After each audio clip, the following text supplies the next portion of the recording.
afternoon, and welcome to the April 17 regular meeting of the Murfreesboro Historic Zoning Commission. Ms. Davis, it appears we do have a quorum. Thank you. Mr. Lewis, first item of business. Excuse me, Mr. Chairman, I think we have to approve the minutes. Approve the minutes. Yeah. Thank you so much. Could we review the minutes? And Mr. Chairman, I do have on page 10 a clarification. The fourth paragraph that starts off with "My name is Mr. Becker," and the last sentence, Ms. Renda, scratch out the words "made the" and put in "could make," requests being plural. And then at the end of the sentence it says the project are receptive. This is to say the folks heading the project who have been receptive. I think might clarify that paragraph.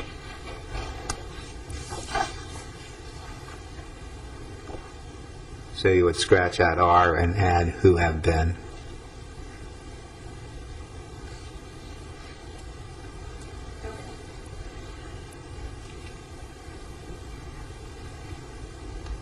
any additional remarks regarding the minutes? I move the minutes be approved as corrected. Second. We have a motion and a second to approve the minutes as corrected. All those in favor say aye. Aye. Aye. All opposed? They're approved. I guess I can go back to where I started. Mr. Lewis? Okay. The next item on the agenda is the selection of the nominating committee for the election of officers for the 2012-2013 year. According to our rules of procedure, the officers' terms shall end on June the 30th, and the members shall be notified in writing of the election of officers at least 30 days prior to the regular June meeting. And our agenda is a written notification of this coming up. And what we've done in the past is form a committee to come up with selection of officers, and then at the June meeting they will be nominated and appointed. So at this point we can select a committee and take care of it. Would anyone like to make a nomination for the committee members? Mr. Chairman, I'll make the nomination that Mr. Jim Thompson, who can't speak for himself at this moment, be a member of the committee, and also Kurt Wade. Are there any other nominations? All those in favor of those nominees signify by saying yes. Yes. Yes. Any opposed? We have the committee. Next item of business, Mr. Lewis. Okay, our next item agenda is a presentation by City Engineer Mr. Chris Griffith of the completion of the Manny Avenue Street Improvement Project, which begins on Southeast Broad Street, and at this current phase it will end on East College Street. You will recall at the last meeting there was some discussion on this project about how it hadn't exactly terminated at College Street and when extended a little bit further beyond, which included some brick sidewalks. We went and looked at, I got some plans and some boards that we had looked at in February of 2010, and I included them in your agenda package. I'd like to say Mr. Griffith is here to discuss how the project is being completed, how it's exactly terminating a little bit beyond College Street, and the reasons for the bricks as they've been taken up at this point. So at that point I will turn it over to Mr. Griffith and let him discuss it with you. Thank you. Thank you, Mr. Lewis, Chairman and members of the Commission. I appreciate this opportunity to be here today. There has been some questions, not only the questions that you raised at your last meeting, but just some general questions on the progress of the project, and certainly wanted to take this opportunity to come and address this commission and be able to get the information to you, and then also out to the public in general. We're very happy to to say that the project is more than a month ahead of schedule, which anytime we can beat the schedule, we're very excited about. But the contractor's been very diligent as far as working, even through poor weather through the winter. They were able to sustain their pace, and we're very happy about that. It was originally scheduled to be fully complete by September of this year, and I'm happy to say that the last bit of base paving will actually begin this week. And then a lot of the dust that folks have had to put up with over the last several months, especially through this drought period that we've been in, the last 3 to 4 months in particular, a lot of that will go away. There'll still be obviously some digging going on, some dirt work that'll stir up some dust, but you won't have the constant gravel and the consistent fine dust that's really been troublesome over the last several weeks. And that paving will go all the way up through the middle of College Street, which is the termination point of this phase of the project. Not to let the cat out of the bag, I don't think, but phase 2 of the project, at least the design of it, which will go all the way to the Oakland's Mansion, will be presented to the council at an upcoming workshop. We hope to have that here within the next month or so, and move forward with the design, which will extend the project basically all the way up to the entrance to the Oakland's Mansion. That'll be for the design only. Once we have that designed and have some information to get back to the council, we'll provide them recommendations as far as moving forward with the construction on it.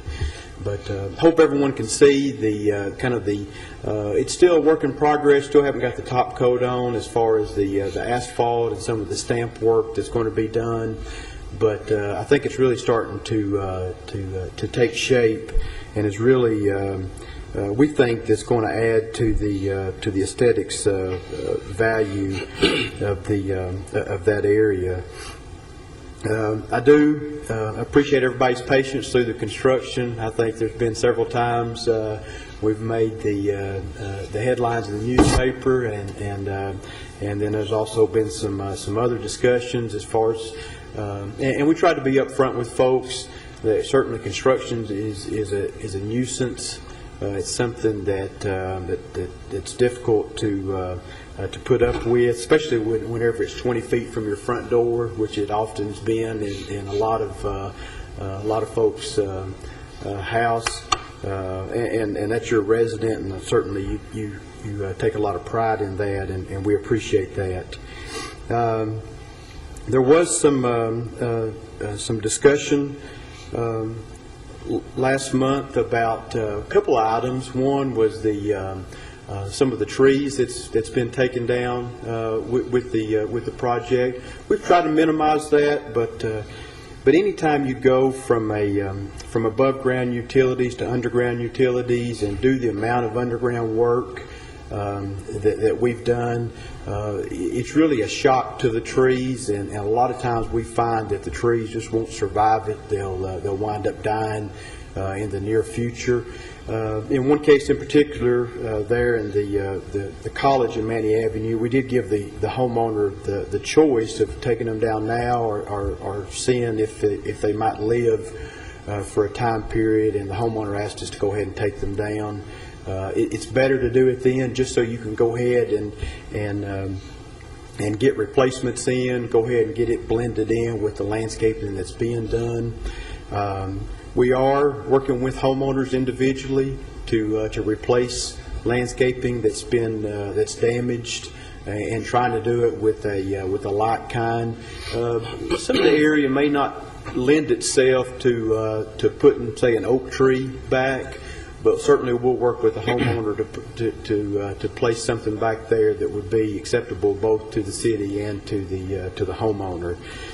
We've got some latitude with the contractor to be able to do that. And then there was some question as far as the termination point itself. And during the process of completing the plans, which occurred since I last met with you, that the intersection itself there at College gave us a lot of problem as far as ADA accessibility. We had a lot of steps at that, and certainly any time.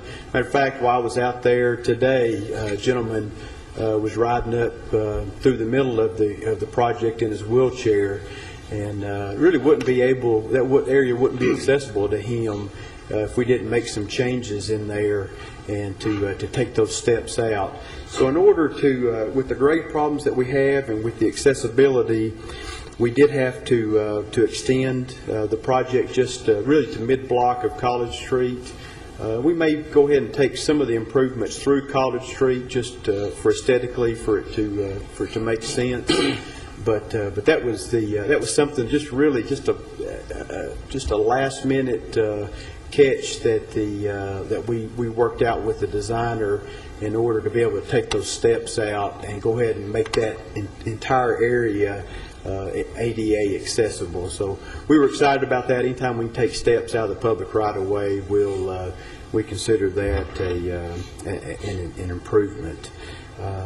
So with that, that's really my update as far as the project, and I'll be happy to answer any questions that you might have. Any questions of the city engineer, Mr. Griffith? Comments? Mr. Griffith, what is your goal for actually completing Phase 1? I mean, are you thinking another month for finishing up? Some of it will, and I think you've probably seen firsthand, Ms. Anderson, there's some utility poles that are still in the way that's preventing some of our work. So some of it will be dependent on the utility companies to come in and move some of their, but really to get to substantial completion, I would say certainly within a month, we'll be at substantial completion on the project, maybe a little bit longer than that. Mm-hmm. And then what we'll do, because we don't want a lot of construction equipment back whenever we get that final asphalt surface on, because we want to make it look as slick and look as nice as possible. It's probably a bad term for asphalt, but make it just to look as nice as possible. But we'll hold off on the final surfacing of the road until all the utility poles are out and everything's being completed. That way we can surface the project and come back in and stamp in all the crosswalks that'll be included with the project. So about a month, maybe just a little bit more than a month on substantial completion, and then we really expect to see a little bit more time for the utilities to come in to complete their work. They're actually falling back. They're back around Vine Street and probably Vine Street, actually doing some of the service work over to the houses, and that's going to be a big portion of it. And it's going to be a little time consuming because that's actually going through folks' yards and takes some time. Mr. Griffith, the plans that were presented in 2010, did they depict that the brick sidewalk would be removed at that time? There was actually not, on that section of plans, there was actually not any brick sidewalk in that portion. I believe Ms. Anderson brought up the question regarding the brick sidewalks, and there was some discussion internally, discussion with the designer of the project and Miss Shannon Logan, which is really was responsible for kind of the overall aesthetics of the project. The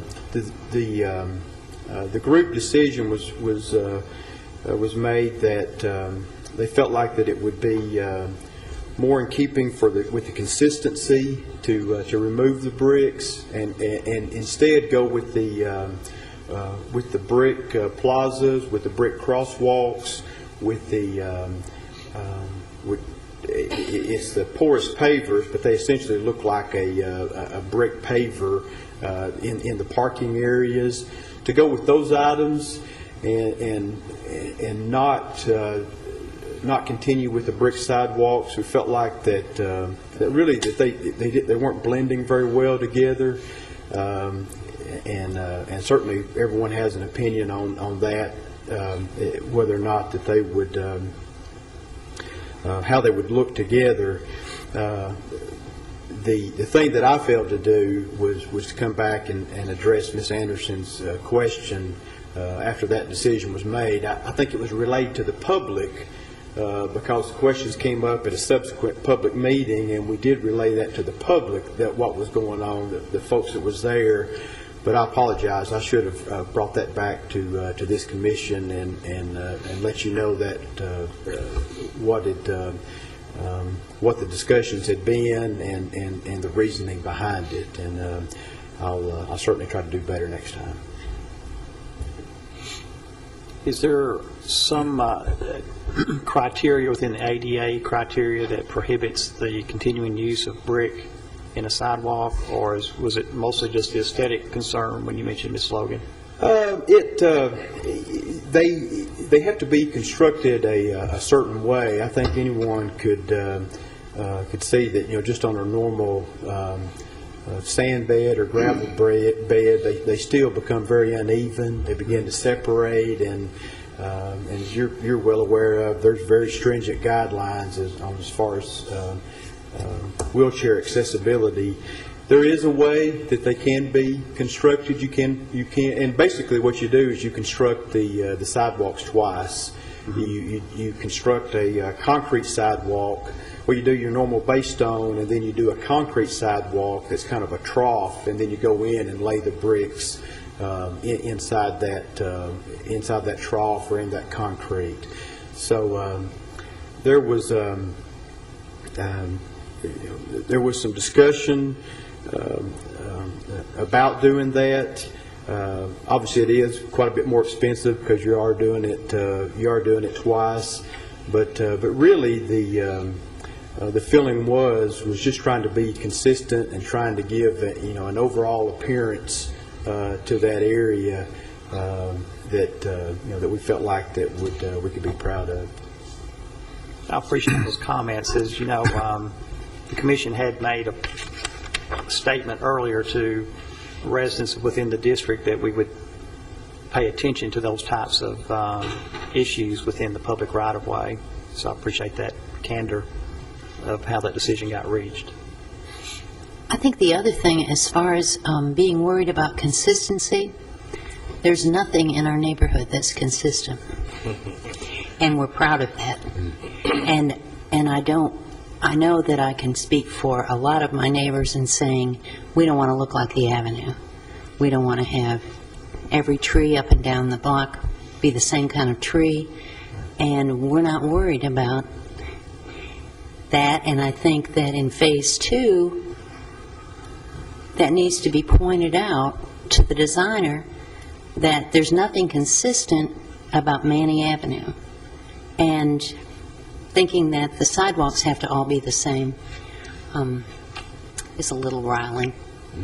I appreciate that, Ms. Anderson. And we'll certainly, and we've already started talking some, really Lytle Street offers us a good break point as far as between the two phases of the project, and we'll certainly keep that in mind as we continue to move forward, and I always appreciate your input on these things. As I tell people often, I'm an engineer.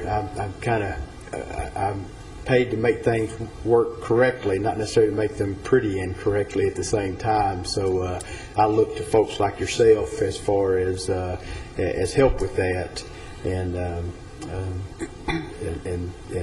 things turn out well when I do that. Chris, I've got two questions. Hopefully I can remember both of them. Okay. First is where the sidewalks were taken up. Were the homeowners advised that was going to happen, and were the actual bricks that were taken up, did they have an opportunity to recover them for any other use that they might have for them on their property? Yes, Mr. Cross, they, the homeowner, matter of fact, we, and I can understand, it's always it's always a question that you want to, I guess, to think about and to ponder, if you will. We thought we had actually reached an agreement with the professor, and rightfully so. He has the ability, or he has the right to change his mind and to want something different there. But to answer your question, we did speak with him as far as taking them up. We agreed to place them on a pallet on his property, stacked up. They're still there today, and obviously we encourage the homeowners. We've seen a lot of brick paths to the home that's been constructed out of it, brick planters that's been constructed out of it. So to keep the material there and to be of use, we certainly always encourage that. But to answer your question, yes, he still does have those. I wasn't addressing any particular. I don't have any specific knowledge of. It was a general question, okay. So and that was a great answer. I think it's important because the reality is that the code says that those sidewalks are the responsibility of the homeowners to maintain. But, and therefore, by that, I feel like they have some right to whatever is taken out of them. My second question or thought is that as we move deeper into Manny Avenue, I know I've been out there and walked a lot of those streets, and there are going to be more brick sidewalks as you get farther away from the town square. I know that we have crossings, we have handicap ramps that exist now that actually have bricks in them. And what my hope would be, I'm not asking for any kind of commitment because I understand your position, but what my hope would be is that as that is being looked at by staff, I hope Robert, as our staff person, is involved in that. I know that he can be or that he cannot be because our planning staff is stretched pretty good. Yes, sir. But I think it would be of some help to this commission to know that as those types of issues are coming up, that if Robert and one of the commission members, and if in his absence, if just one of our commission members could be present to just look at that and speak to it, and that would help, I think, because if one of the people on the commission are there, they can certainly tell you what they think and ask questions about what alternatives are there, but by the same means they can come back to this commission and share with us the nature of the discussions that took place so that we understand what went into making the decisions, because I'm concerned that as you get deeper into that, there are going to be more of these, and hopefully cost versus aesthetic value can be handled in a way that seems to make sense. Everybody's not going to be happy, but it can make sense to people of reason. So that would just be a suggestion that might be of benefit to all of us. So can I accept that in the form of a motion that Ms. Anderson be help us out with the aesthetics? I'm afraid she's gotten too soft. No, I beg to differ. If you want a motion, then I so move. Well, we'll certainly. I'll accept that. I'll certainly take that to heart, and I think that's a great idea, because we'll certainly we'll want to include folks from the Oakland's mansion also as we move on into this next phase. So I certainly think input will be greatly appreciated. And as a matter of fact, when I was out speaking with a homeowner, I told him I wasn't able to do it yet, but we were going to take an inventory and see, just how many more brick sidewalks were up through as you headed on towards Oakland.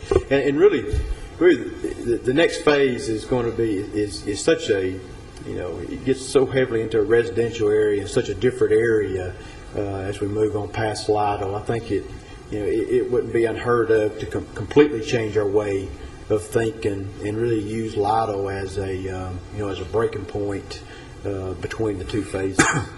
I do know there's several areas in there where the sidewalks on Manny Avenue have already been converted to concrete, but they're intersecting sidewalks coming off the side streets that still extend a fair distance down those intersecting streets, and I would hope that we would be able to not have to replace a whole lot of the fabric of those sidewalks, because they're ancillary to the project. Yeah. And certainly I think every bit of that we can keep is a good thing. Sure. So we can remember what used to be there. Sure. Absolutely. I agree with you. Mr. Chairman, I have a couple comments. Mr. Griffith, there's a empty lot on the 400 block of East Vine on the south side that evidently is being used as a holding place for a lot of material being taken out. And I just want to be assured that at the end of the project that will all be removed. Yes, Mr. Becker, it will. Matter of fact, I think I've counted,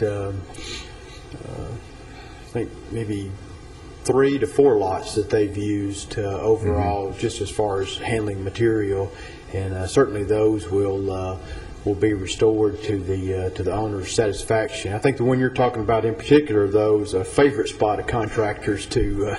It's been used on a couple of different projects, but we'll certainly expect them to, which is required by the city's guidelines, to get that back to a manicured state. Okay, thank you. The other comment I'd like to make is that our two properties have been impacted with this project since January 1, so we're 4.5 months into it. And obviously we've been impacted with some pain on some of our shrubs and some of our irrigation systems, but I must say that the city, Mike Stacy, who's ramrodding the project for you, plus the contractors, been most cooperative. I mean, anything that we have asked that you be considerate of, you've been considerate of. Right now, Baker Construction is laying the piping for the underground into our property, and they've had to take up one of our sidewalks, which was okay because you're going to replace it. But we had to remove one of our planting beds, which was a lot of work, but we still saved all the plants. So it's just amazing to me all that's been going on with all these different contractors in the city that they've taken such concern with each of the homeowners, and we appreciate it. Thank you. I'll relay that back to the contractor and to Mr. Stacy. Mr. Stacy's been doing this for many years, and he excels at working with residents. Most of the projects he's done has been in residential areas, and for that very reason. So, but I appreciate the kind words, and I'll relay those back to him. There's also some concern about the trees that are dying that have already been planted, and my understanding is that the landscaper is going to be replacing those, which is a little unfortunate that they didn't put water bags on them to begin with because of the dryness and the lateness that were planted. But for those that will be looking in over the Channel 3, that just be aware that my understanding is that anything that has died would be replaced. That's correct. Matter of fact, we've notified, Mike has notified the contractor on numerous occasions. Got a call from Miss Holloway, our city horticulturist, and same thing. And but they're they're responsible for those trees, and a warranty comes with them, which I hate to see a tree die, whether it's going to get replaced or not. So it was unfortunate, but they have been notified that they'll replace anything that doesn't survive.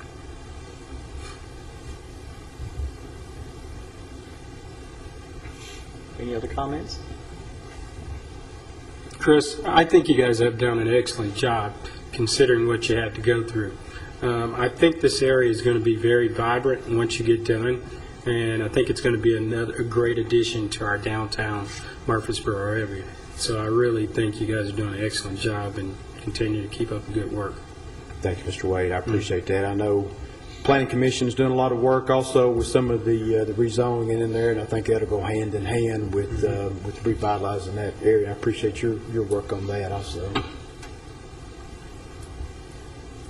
Any others? Thank you, Mr. Griffith, for attending this afternoon and giving us the update. It's always good to be before you, and certainly don't wait for me to come to a meeting. If you guys have any questions at all, you're certainly welcome to come by and see me, and I'll be glad to explain anything to you. But I appreciate it. Thank you. Any other business for the commission? Well, with that, we'll stand adjourned then. Thank you.